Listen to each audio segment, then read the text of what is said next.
Muito bem. Boa noite. Boa noite. Saúdo todos vocês com a paz de Cristo. Amém? Amém. Passamos da metade do livro do Apocalipse. Amém? Louvado seja Deus, né? Passamos da metade do livro do Apocalipse. Agora fica cada vez mais interessante, né? Irmãos, hoje nós vamos estudar o capítulo 12. Está vendo aqui, ó? Hoje nós vamos estudar o capítulo 12 do livro do Apocalipse. Mas para que você se localize, eu preciso preparar você uma linha do tempo, tá bom? Então eu vou traçar aqui uma linha do tempo para você se localizar aí, porque como é muito conteúdo, eu não quero que você se perca. Então, nós já cobrimos alguns assuntos, né? Então, só para que você se localize, eu tenho então a morte de Cristo, aí eu tenho a ressurreição dele, aí eu tenho a sua ascensão,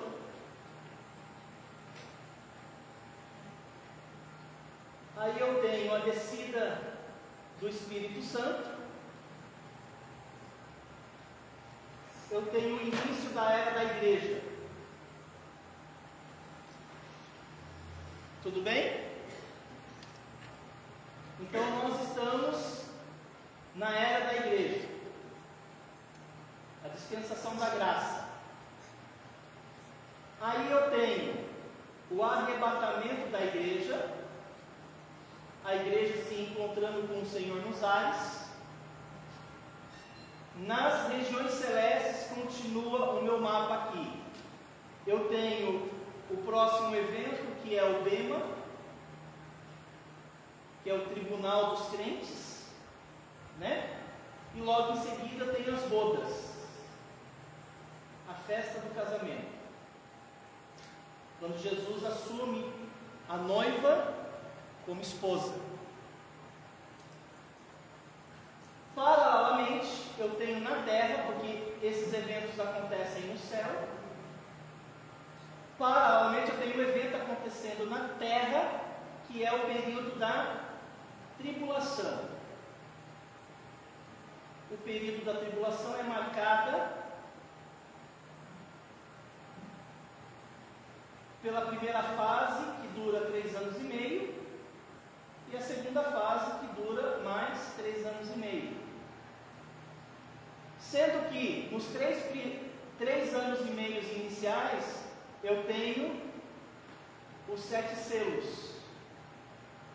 Os 7 selos cobrem os 3 anos e meio iniciais.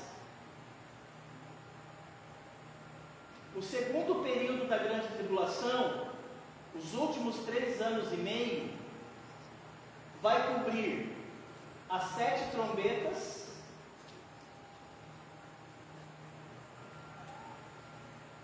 e as 7 taças. As 7 trombetas e as 7 taças, elas acontecem nos últimos 3 anos e meio. Eu tenho outros eventos que vão acontecer depois da tribulação, mas eu não quero entrar para não atrapalhar a sua compreensão. Nós estamos no capítulo 12. E onde que o capítulo 12 encaixa aqui? O capítulo 12, ele está basicamente no meio. Inclusive, eu falei a vocês na aula passada que o capítulo 10, 11, 12, 13, 14, 15, não sei se vocês se recordam, eu falei na semana passada, esses capítulos, eles não seguem cronologicamente os eventos, é um interlúdio. Lembra que eu falei sobre isso? O interlúdio seria um interlúdio explicativo. está ampliando as informações, Deus está ampliando as revelações, Deus está dando detalhe dos bastidores. Então, nós estamos no capítulo 12. Ainda eu estou no interlúdio. Deus está explicando. E o capítulo 12 vai tratar aqui, de uma batalha espiritual, uma guerra invisível. Se eu pudesse dar um tema ao capítulo 12, o tema que eu daria ao capítulo 12 seria batalha espiritual. Inclusive eu havia pedido a você no grupo da igreja, não sei se você pegou o meu recado, eu pedi para que você desse uma lida. Se você conseguir acompanhar a leitura dos capítulos durante a semana, isso vai nos ajudar bastante, tá bom? Então o capítulo 12 trata de uma batalha espiritual, de uma guerra invisível. E eu quero apresentar a vocês no estudo de hoje 2 fatos desta batalha espiritual. É o que nós vamos estudar. 2 fatos desta batalha espiritual. Fecha seus olhos. Nós vamos orar para que Deus nos abençoe com relação à compreensão do conteúdo da aula de hoje. Vamos orar. Senhor Deus, nós nos colocamos diante do Senhor neste momento. Nós estamos reunidos nesta casa de oração com o intuito, ó Deus, de cultuar a Ti, porque o Senhor é digno de receber a honra, o louvor, a glória, a majestade e o poder. Como no próprio livro do Apocalipse diz, porque o Senhor criaste todas as coisas, e todas as coisas vieram a existir por causa da sua vontade. Isso significa que nós estamos aqui existindo porque foi a vontade do Senhor. Sei que o Senhor tem um plano de redenção. Eu sei também que o Senhor fez promessas, e o Senhor vai dar cabo ao seu plano de redenção. O Senhor vai cumprir todas as suas promessas. E o livro do Apocalipse é um livro que traça um plano de redenção, não somente da igreja, mas também a redenção de Israel. O livro do Apocalipse também traça a Deus promessas. O Senhor cumprindo suas promessas, levando a cabo exatamente aquilo que o Senhor falou ao seu povo no passado. E quando nós estudamos o livro do Apocalipse, nós ficamos maravilhados. Na verdade, ele é assombroso, porque ele revela com riquezas de detalhes a forma como o Senhor projetou a história. Inclusive a história só está aqui porque o Senhor colocou ela aqui. O Senhor é o dono, o Senhor é o Senhor da história. Então nós queremos agradecer ao Senhor e por isso louvamos o nome do Senhor. Que nós, ao estudarmos o capítulo 12, possamos ser confrontados pela riqueza da Tua revelação. Agradecemos a Ti, ó Pai, por cada irmão que está conosco e por cada irmão que está da sua casa acompanhando também essa transmissão e tantos outros que posteriormente vão assistir. Que sejamos, ó Pai, impactados com a Tua palavra. Lhe peço essas coisas em nome de Jesus. Amém. Muito bem, na sequência eu vou apresentar a você o primeiro fato desta batalha espiritual. E o primeiro fato é a composição dos personagens. A composição dos personagens. Ou seja, nessa batalha, quem são os atores dessa batalha espiritual?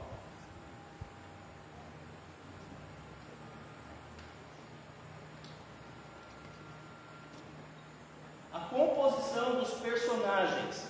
Leia comigo Apocalipse 12, dos versículos 1 a 5. Vocês notarão aqui a apresentação de 3 personagens centrais. Ok? Esse é o primeiro fato que eu tenho, a composição dos personagens desta batalha espiritual. Apocalipse 12, de 1 a 5, diz o texto sagrado: viu-se grande sinal do céu, a saber, uma mulher vestida do sol, com a lua debaixo dos pés e uma coroa de 12 estrelas na cabeça, que, achando-se grávida, grita com as dores de parto, sofrendo tormentos para dar à luz. Viu-se também outro sinal no céu: eis um dragão grande, vermelho, com 7 cabeças, 10 chifres, e nas cabeças 7 diademas. A sua cauda arrastava a terça parte dos céus, a terça parte das estrelas do céu, as quais lançou para a terra, e o dragão se deteve em frente da mulher, que estava para dar à luz, a fim de lhe devorar o filho quando nascesse. Nasceu-lhe, pois, um filho varão, que há de reger todas as nações com cetro de ferro, e o seu filho foi arrebatado para Deus até ao seu trono. Irmãos, paremos aqui por hora. Esse texto que nós acabamos de ler apresenta-nos 3 principais personagens. O livro revela a composição dos personagens centrais desta batalha. E quais seriam esses 3 personagens? Diga para mim. Número 1. Qual é o primeiro personagem? A mulher.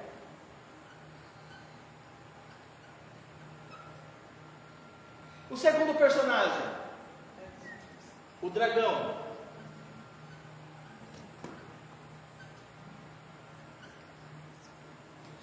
O terceiro personagem? Filho varão. Filho varão. Eu gostaria de lhes fazer uma pergunta. Quem são esses personagens? Quem seria a mulher? Quem seria o dragão? Quem seria o filho varão? Será que a mulher seria Maria? Ou a mulher é a igreja? Ou a mulher é o povo de Deus durante toda a história? Ou a mulher é a nação de Israel? Quem seria a mulher? Irmãos, antes de eu continuar, eu gostaria de abrir um parênteses aqui. Antes de trazer a identidade desses 3 personagens, eu vou abrir um parênteses aqui. Irmãos, eu mencionei que o livro do Apocalipse, ele é cheio de simbolismo.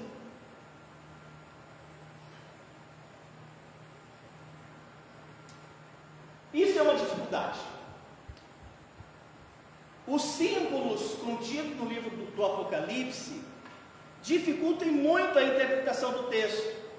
Só que ainda é possível você fazer uma interpretação saudável a respeito daquilo que Deus nos revelou. Em uma das nossas primeiras aulas, não sei se você vai se recordar, eu mencionei para vocês que existem 4 principais escolas de interpretação do Apocalipse.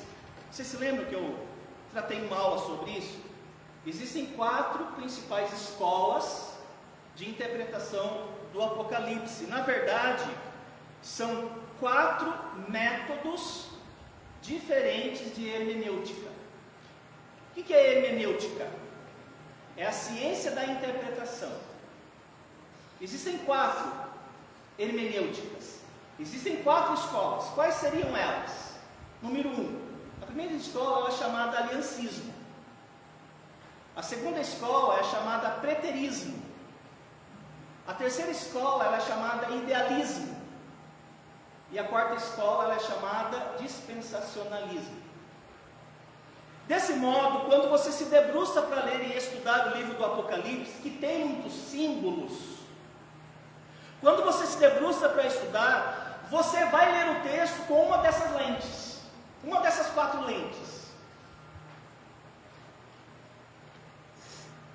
Você vai fazer uso de uma dessas hermenêuticas, você vai fazer uso de uma dessas escolas. Os batistas, na sua maioria, não todos, eles têm usado o método do dispensacionalismo, que é o método que a nossa igreja adota, que é o método que eu adoto para eu ler e estudar o livro do Apocalipse. Mas não é o único método, existem outros métodos de você interpretar o texto. Você pode usar o método aliancista, idealista, preterista, e dependendo do método, você vai chegar a uma conclusão diferente. Por isso que você vai ver que no meio evangélico e até católico, existem opiniões diferentes com relação ao sentido desses símbolos.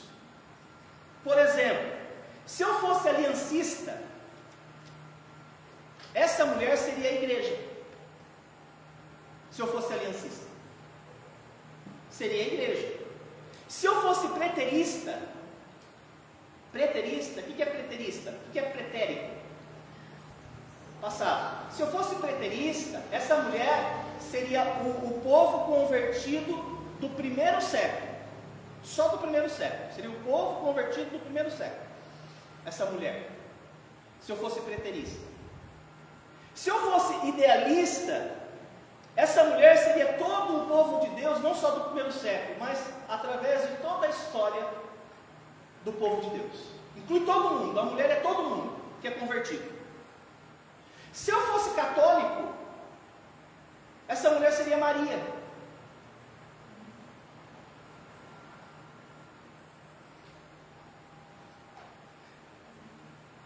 Mas quem de fato é essa mulher aqui? Os dispensacionalistas, eles entendem que essa mulher é uma representação da nação de Israel. A nação de Israel. Veja que curioso, irmãos. Dependendo da ciência que você adota, da interpretação, você chega a uma conclusão completamente diferente uma da outra, né? A pergunta é: como que nós, dispensacionalistas, chegamos à conclusão que essa mulher é a nação de Israel? Nós chegamos a essa conclusão, irmãos, por causa de um texto do Antigo Testamento. E nós temos que entender que a construção da interpretação do símbolo, aqui ó, a construção do sentido de um símbolo, tem na própria Bíblia resquícios para trazer essa informação. Eu não pego essa informação adivinhando ela, usando a minha criatividade, usando os meus sonhos, minha imaginação. Não, eu busco na própria Bíblia. Aliás, a melhor chave da interpretação bíblica é: a Bíblia interpreta a Bíblia, a Escritura interpreta a Escritura. Eu tenho um símbolo. Qual é o sentido desse símbolo? Eu vou ter que fazer uma pesquisa na Bíblia para ver se esse símbolo aparece em outros textos e ver como a própria Bíblia interpretou esse símbolo. Aí eu trago e eu vou ter uma aproximação do sentido daquele símbolo. Se vocês abrirem a sua Bíblia no livro do Gênesis, abra lá, capítulo 37, Gênesis 37, versículos 9 a 11, você vai ver uma referência à nação de Israel. Quem pode ler? Mas aquele que for ler, por favor, leia em voz alta, para que aquele que está em casa possa captar a sua voz aí. Gênesis 39, 9 a 11. Isso. 37, 9 a 11. Quem pode ler? Ele ainda ouve o sonho e o referiu a seus irmãos, dizendo: sonhei também que o sol, a lua e 11 estrelas se inclinavam perante mim. Contando-o a seu pai e a seus irmãos, repreendeu o pai e lhe disse: que sonho é esse que tiveste? Acaso veremos eu e tua mãe e teus irmãos a inclinar-nos perante ti em terra? Seus irmãos lhe tinham ciúmes. O pai, no entanto, considerava o caso consigo mesmo. Então, obrigado, irmão, pela leitura.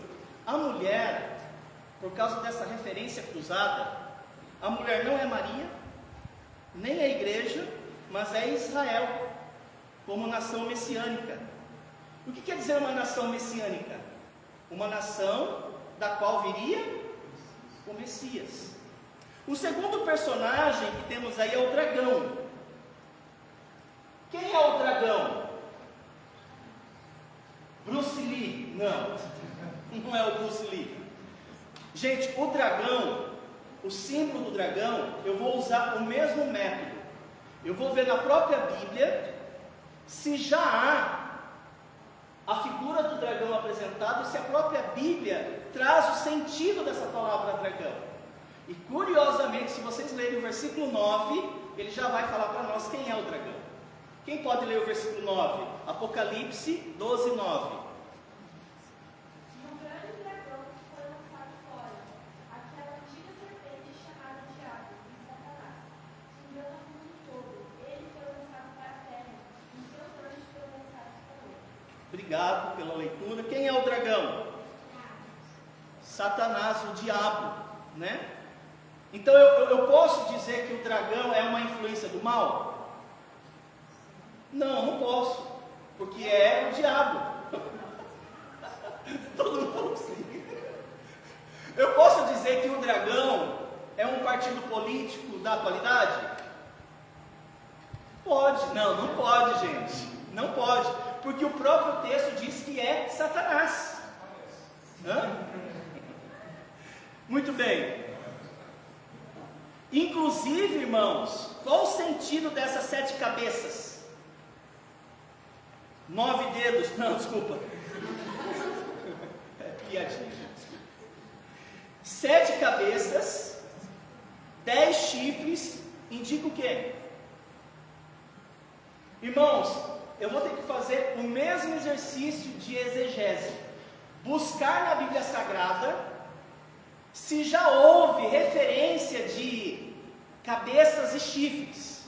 E sabe o que vocês vão descobrir? Que no livro do profeta Daniel, no capítulo 2 e no capítulo 4, você tem essas figuras ali apresentadas. Todas as vezes no livro de Daniel que foi apresentado chifres e cabeças, estava se referindo ao poder das nações gentílicas.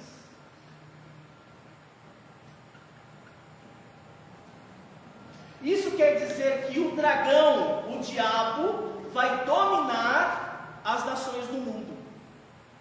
Então, como que eu sei que chifre e essas cabeças representam as nações gentílicas? Porque a própria Bíblia já fez referência dessas cabeças e desses chifres, e naquela ocasião estava se referindo às nações gentílicas. Aqui, João emprega, porque João, lembre-se que Deus, ele é o autor da Bíblia, mas ele usa as particularidades como personalidade, educação, estilo literário do escritor. João é ele quem escreveu, embora fosse Jesus quem tivesse revelado.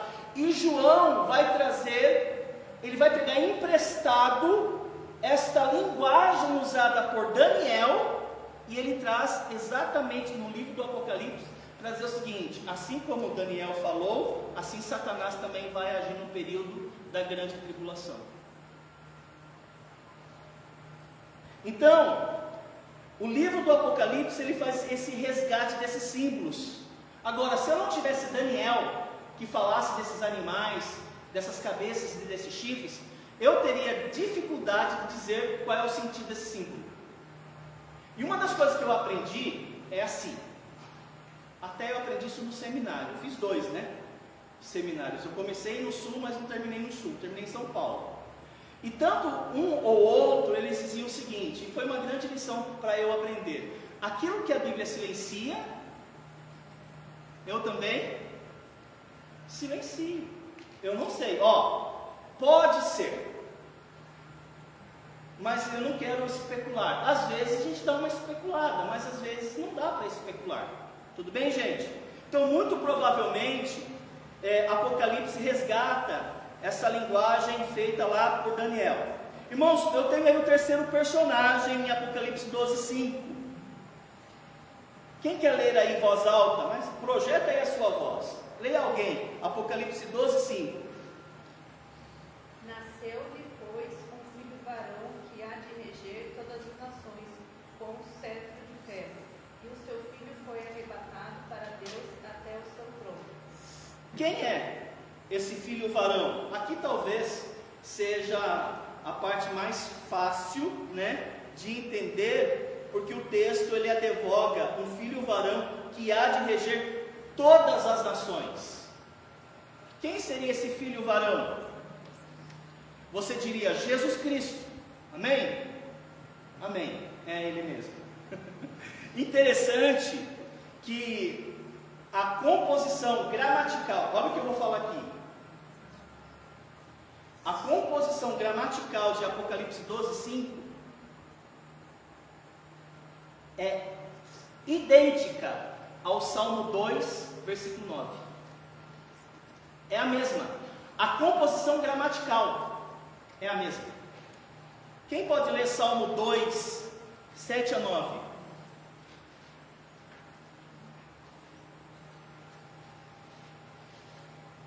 Leia para mim em voz alta. Salmo 2, 7 a 9, com ênfase no 9.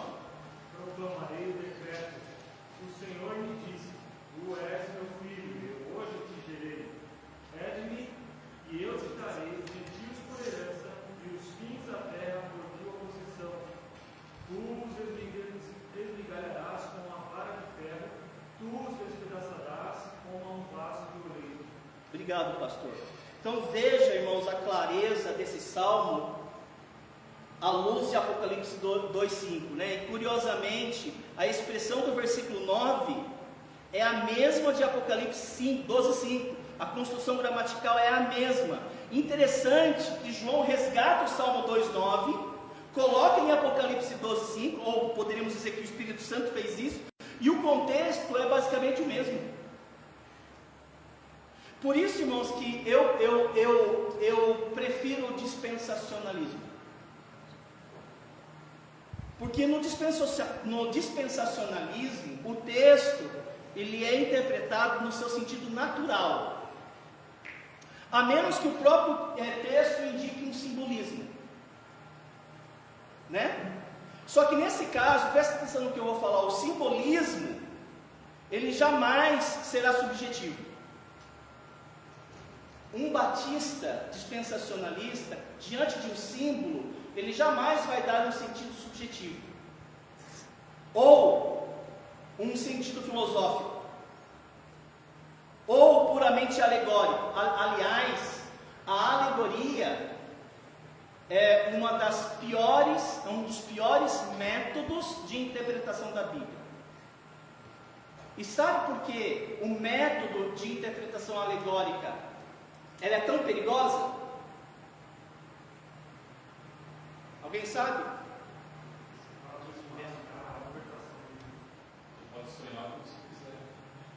Porque a autoridade final não é das escrituras, é da imaginação do intérprete. Isso é muito perigoso. Você pega um doente mental, ele pode falar qualquer besteira e o povo vai falar amém. Então, o símbolo, ele tem um resgate concreto, ele tem um resgate literal. Nunca deve ser interpretado de modo subjetivo, ou filosófico, ou alegórico. Um símbolo, irmãos, no texto sagrado, ele deve ser confrontado sempre com uma referência concreta. Ou seja, o símbolo, ele é explicado pela própria Bíblia. E o Apocalipse é cheio de símbolos.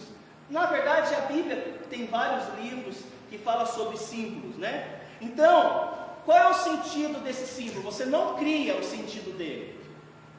Você não imagina o sentido dele, não é fruto da minha criatividade.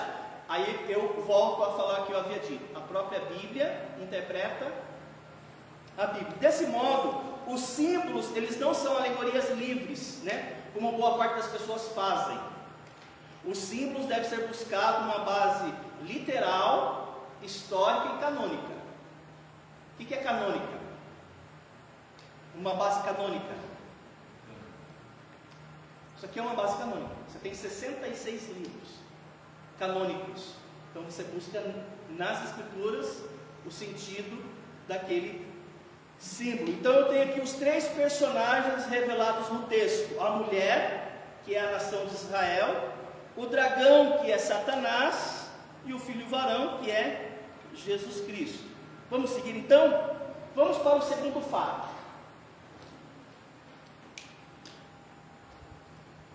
O segundo fato é a composição dos eventos. Então eu tenho a composição dos personagens e agora eu tenho a composição dos eventos. Composição dos eventos. Esse capítulo 12, que é um interlúdio explicativo, ele vai trazer aqui 3 eventos.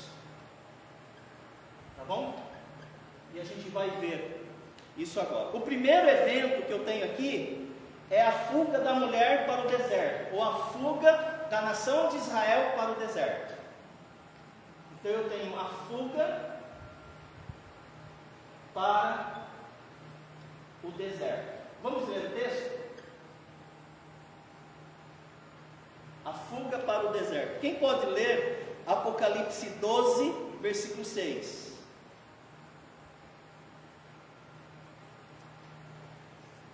E a mulher fugiu para o deserto, onde já tinha lugar preparado por Deus, para que ali fosse alimentada durante 1260 dias. Irmãos, que Deus maravilhoso é esse, irmãos? Que Deus fantástico é esse? Você entendeu o que o texto está falando aqui? Não, mas não entendi nada. Vamos ler de novo? A mulher, porém, fugiu para o deserto, onde lhe havia Deus preparado lugar para que nela a sustentasse durante 1260 dias. Sabe o que o texto está falando para nós? Que a nação de Israel, no pior momento da tribulação, que é objeto da ira do dragão, que quer destruí-la, no pior momento da história de Israel, não foi o holocausto.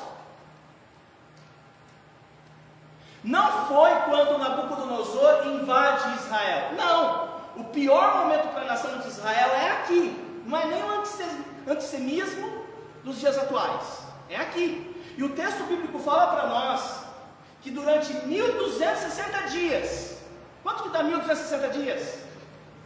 3 anos e meio. Ou seja, os últimos 3 anos e meio da grande tribulação, o texto bíblico afirma para nós que Deus vai proteger e alimentar a nação de Israel. Isso aqui é fantástico. Então temos aqui o primeiro evento, a fuga para o deserto. Segundo evento, revelado para nós nesse interlúdio explicativo: Satanás expulso do céu. Satanás expulso do céu. É o segundo evento. Vamos ler Apocalipse 12, 7 a 12. Eu vou ler, tá bom? Houve peleja na terra. Houve peleja no inferno. Eu estou falando lendo assim só para você prestar atenção. Houve peleja onde? No céu. Eu ia pedir para você sublinhar ou fazer uma bolinha no céu. Houve peleja no céu. Miguel e os seus anjos pelejaram contra o dragão. Bem, essa batalha aconteceu aonde? Onde estava o dragão? O dragão está no céu? ele tem acesso. Até hoje ele tem acesso. Mas eu pensei que ele estava no inferno com um tridente, uma cauda vermelha, pontiaguda, espetando as pessoas lá no inferno. Não, ele não está no inferno. Também pelejaram o dragão e os seus anjos. Esses anjos aqui é os demônios. Todavia não prevaleceram, nem mais se achou no céu o lugar deles. E foi expulso o grande dragão, a antiga serpente que se chama Diabo e Satanás, o sedutor de todo mundo. Sim, irmãos, olha que interessante, é exatamente nesse momento, não agora, na metade da tribulação, Satanás, ele é expulso do céu. Ele não vai ter mais acesso ao céu, nem ele e seus demônios. Por enquanto eles têm acesso, mas a partir desse momento ele vai ser expulso do céu. Foi atirado para o inferno. Sim? Não, ele foi atirado para a terra. E com ele os seus anjos, ou seja, os demônios foram atirados para cá também.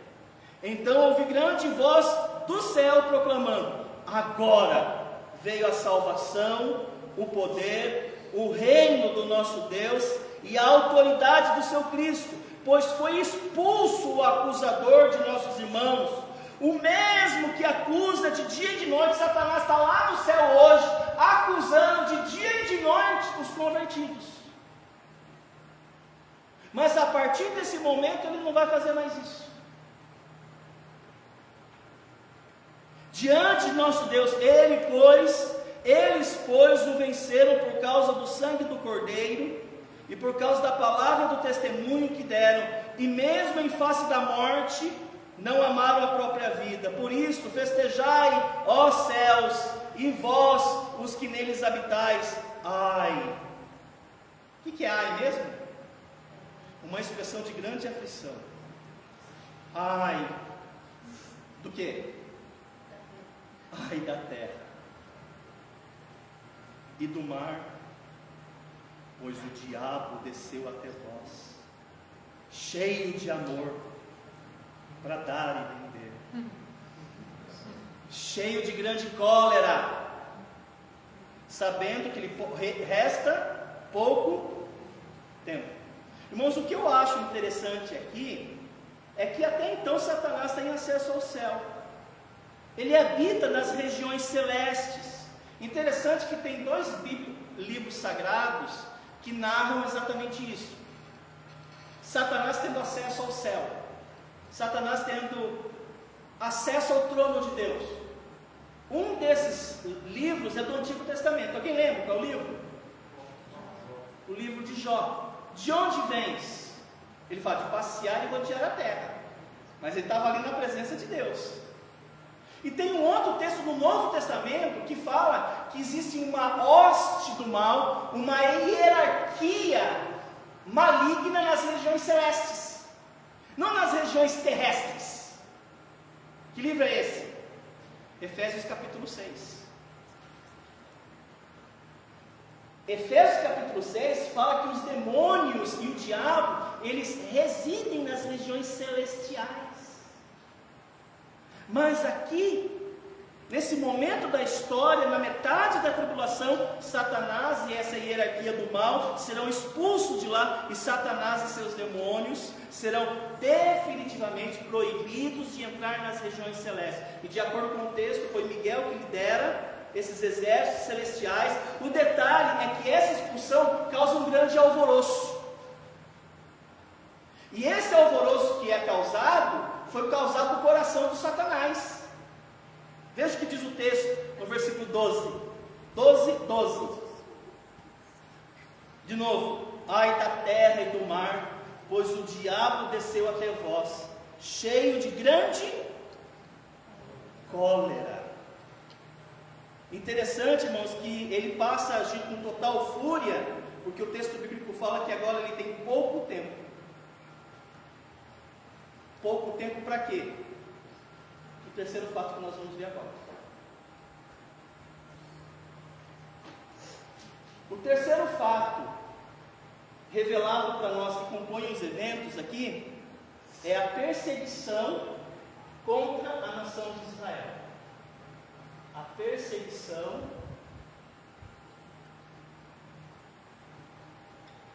contra a nação de Israel.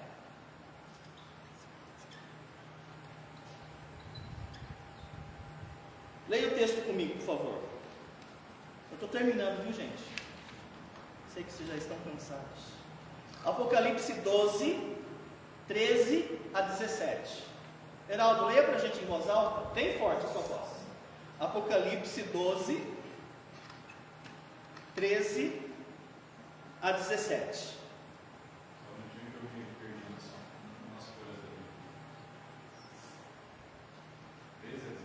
É, 13 a 17. Mas leia em voz alta para a gente. E quando o dragão viu que fora lançado na terra, perseguiu a mulher que dera à luz do varão. E foram dadas à mulher 2 asas de grande águia, para que voasse para o deserto, ao seu lugar, onde é sustentada por um tempo, e tempos, e metade de um tempo, fora da vista da serpente. E a serpente lançou da sua boca, atrás da mulher, água como um rio, para que, pela corrente, a fizesse arrebatar. E a terra ajudou a mulher, e a terra abriu a boca e tragou o rio que o dragão lançara da sua boca. E o dragão irou-se contra a mulher, e foi fazer guerra ao resto da sua semente, os que guardam os mandamentos de Deus e têm o testemunho de Jesus Cristo. Obrigado, irmão. Note que Satanás, ele está com todo afinco, dá para perceber aqui pelo texto, a destruição da nação de Israel. Só que Deus protege sobrenaturalmente o remanescente fiel. Ok? E nós temos que entender, irmãos, que a grande tribulação, em sua essência, é a última e mais intensa investida do diabo. Aqui, ó, não vai haver outra chance para ele. É agora ou é agora. Então ele vai reunir todo o seu exército, todo o seu poderio, toda a sua artimanha, toda a sua cólera, como o texto diz, porque é agora, irmãos. E ele está querendo afetar a nação de Israel, porque é da nação de Israel que vem o plano redentor. Inclusive, há promessas que Deus fez à nação de Israel. E se Satanás logra êxito, como que Deus vai cumprir as suas promessas ao remanescente fiel? Se Deus fez promessas ao remanescente fiel, e Deus vai cumprir suas promessas ao remanescente fiel. Não vai haver outro momento concreto. Ah, mas você fala assim, pastor, mas e a batalha de Gog e Magog? Ele não vai investir, mas essa batalha nem chega a acontecer, irmãos. Ele sabe disso. Gog e Magog, a Bíblia fala, eu não vou entrar agora, mas só vou dar uma palhinha. Satanás fica preso por 1000 anos, durante o reino milenar, ele é solto no final, para pelejar contra o acampamento dos santos, mas essa batalha nem chega a acontecer. Então, efetivamente, Satanás sabe, ele tem pouco tempo, 3 anos e meio, metade de um tempo. Isso explica, irmãos, a tentativa histórica de Satanás ao longo da história sempre tentar destruir a nação de Israel, porque ele não sabe quando esses eventos vão acontecer. Por exemplo, a matança das crianças em Êxodo 1 por Faraó, tentando de alguma forma destruir, atingir o Messias. O decreto da morte nos dias de Esther, a matança das crianças lá em Mateus 2 pelo rei, e o antissemitismo recorrente ao longo da história toda. Então, nesse ponto, quando Satanás é definitivamente expulso da esfera celestial, no meio da tribulação, ele entende que sua derrota é final, é inevitável. Então ele concentra toda a sua fúria contra Israel. Mas Deus protege Israel, porque o texto reafirma isso. Deus protege Israel. O texto diz que Deus dá à mulher, a gente sabe que a mulher é a nação de Israel, asas de grande águia. É uma figura. E é uma figura de livramento. E curiosamente, essa figura já foi usada lá no livro de Êxodo.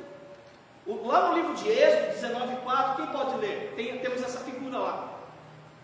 Êxodo 19, versículo 4. Vos levei o quê? Êxodo 19:4.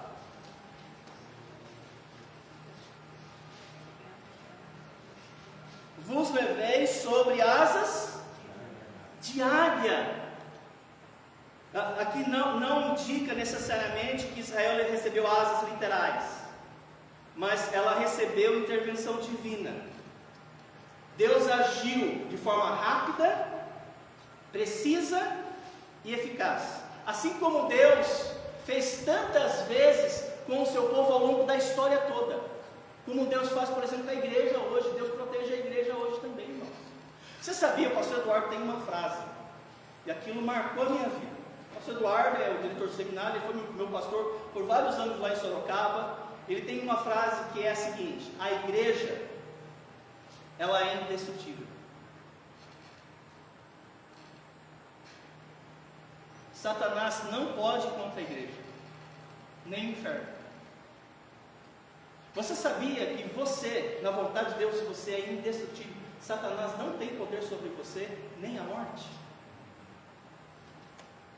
E o texto está narrando para nós que mesmo Satanás mesmo incorporando e assumindo essa oposição ferrenha contra a nação de Israel, o texto bíblico fala que Deus desmonta todas as artimanhas e astúcias de Satanás e protege a nação de Israel.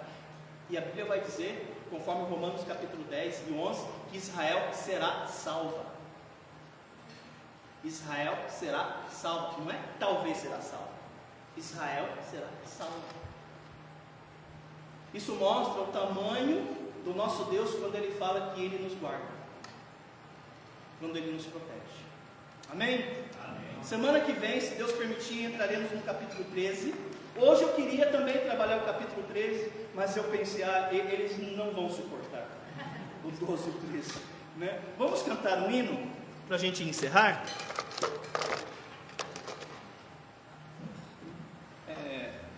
65. Pode ficar em pé junto comigo, se você puder.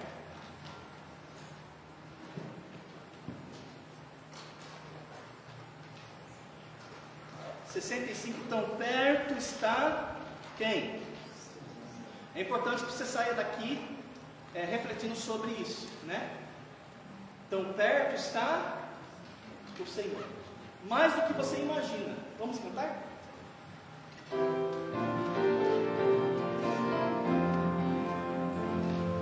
Tão perto está o Senhor, desejo a Ele buscar, não o deixarei, mas nele irei, eu vou no Senhor me apoiar, em Deus protegido.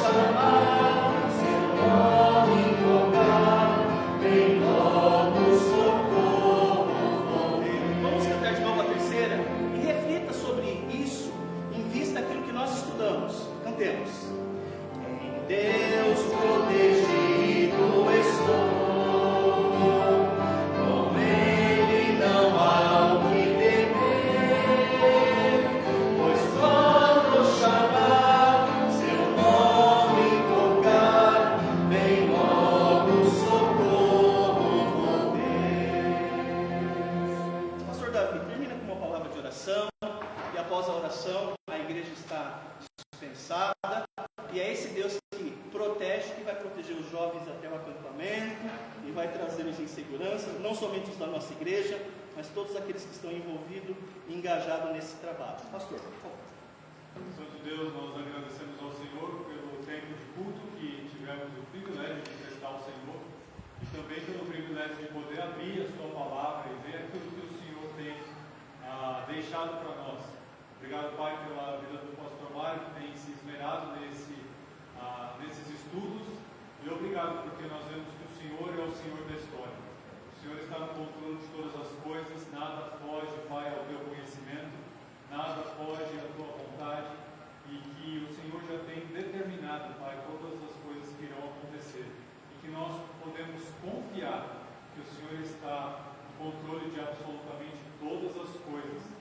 Nós rogamos, Pai, que nós possamos conhecer ao Senhor cada vez mais, tendo em vista, Pai, tudo isso que temos aprendido, que possamos colocar nossa confiança no Senhor em cada situação da nossa vida.